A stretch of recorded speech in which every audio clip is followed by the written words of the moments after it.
Hey guys, this video is going to be a little different than normal. I'm recording audio live on my camcorder and I won't be doing a voiceover. I just don't have time to do one tonight and I wanted to get this video out to you as quickly as possible, so I hope you'll forgive me for a little bit lower audio quality than what I prefer to have.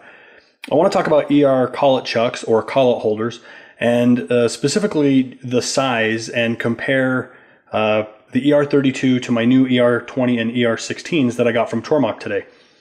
When I bought my first collet chuck, which is this one, I decided to go with ER32 because it gives a really wide range of collet sizes. So this goes down to 1/8 inch, I think maybe even below 1/8 inch. And then personally I have as big as 1/2 inch, but I think they go even larger. This one, I'm not sure where it came from. It says SYIC on it. And this one is from Shars. And I've had pretty good luck with this collet chuck. My major complaint is actually the size of it. When I'm using small end mills like this 1/8 inch cutter, this is a 3 flute carbide with 650 stick out. Anytime you get into a small deep hole, you have a really hard time getting chips into the hole, or getting chips out of the hole and getting coolant down into the hole. And so this has prompted me to purchase a couple of new collet chucks, and here they are. This is the Tormach ER20 and 16. And let me go ahead and pull this end mill out, and you can see they are quite a bit smaller than the stupid ER32. For those of you who want the short answer, my recommendation is ER20. But personally, I like the ER16, and I'm going to go into why. If I take the same end mill, the 1/8 inch 3 flute,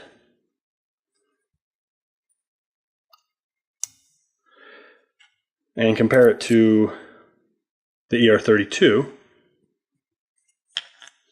you can see that when we're deep into a hole, we're much more easily going to be able to get chips out of this hole and coolant into it. When you're doing really small pockets like this, you don't get an opportunity to blow those chips out. And I've broken some end mills, and I'm pretty sure that's been a major contribution. So the ER20 wouldn't really be that much worse than the ER16. Let me go ahead and show you all of these kind of side by side. So here's the ER20 and the ER32. You can see the ER32 is about 1/3 larger. And the ER16 is half of the ER32. Okay. So I hope this gives you some idea of scale. I just don't think it's worth going with the ER32. Also, the ER20 can go as high as 1/2 inch. Now I just machined a piece of aluminum with this 1/2 inch and this 1/2 inch, and this one outperformed it quite a bit. And the reason is this one I've discovered has got some run out, and that was also why I wanted to get a couple of more collet chucks. Now you don't need to buy Tormach if you want the automatic tool changer capability or compatibility, which although I don't have one day I would like to get a Tormach and have an automatic tool changer, or maybe even build an automatic tool changer for this mill. So this is important to me. There's a company called Darkon from Canada. They also make an ER20, well, and an ER32 with the ATC compatibility. And then there's Yinsheng in China who make an ER20 with the ATC compatibility. They don't list it on their website, so you have to email them and tell them that that's what you're looking for. And I do think that I'll probably pick some of those up in the future, but I wanted to get a couple of Tormach brand ones just to kind of see, you know, what the fit and finish was like, and I don't know, just so I could have experience with Tormach stuff. The Yinsheng and the Darkon are cheaper, and Darkon actually has an eBay store where if you buy in bulk, you can have pretty dang good savings over the Tormach.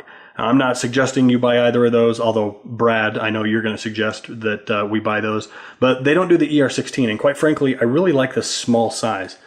Let me show you one other thing. This is the ER20 next to an ER16, next to an ER32. So again, you can see the ER32 just massive compared to these two little guys. And the difference between the ER16 and the ER20, it's not that big of a deal. So really, if you're just going to buy one, again, I vote ER20. Now, one other thing that you may be thinking is, well, what about large end mills? Is that going to be a problem? So with the 1/2 inch end mill, this end mill, which is one of my favorites, by the way, and I plan on doing a video just on this end mill because I like it so much. I can set this down to about 1 inch 650 stick out, and that gets me right down to that I don't know if you can see where that machined point is. Or, yeah, that ground point. You see that? Yeah, it's in the reflection. Anyway, right there is 1 inch, about 650, or pretty close. Now, you would think that this thing being so much smaller and with so much shorter collets, again, that it would be a problem, but it's actually not. And I want to show you what that looks like. So if you've never put a collet into a collet nut before, or collet chuck nut, whatever you want to call it, you notice that ring, there's a ring down in there that's not concentric. It's a little fatter on the bottom by my thumb than it is up here at the top. When you put your collet in, you kind of have to wobble it just a little bit, and then it'll move into place.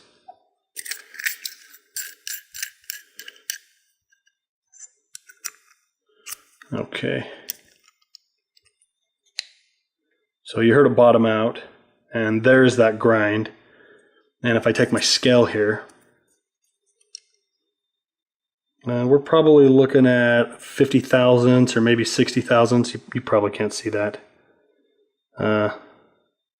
So it does add a little stick out on the big 1/2 inch end mill, but for a 1/2 inch end mill, 50 or 60 thousandths just isn't enough to really make a difference, in my opinion. So I think the ER20 is going to be fantastic.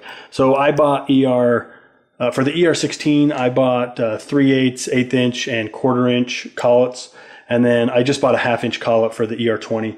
And I'm going to try them both out and then decide if I want to buy more 16s. And then I'll probably buy, like I said, a couple of the knockoff ER20s just to kind of see what they're like.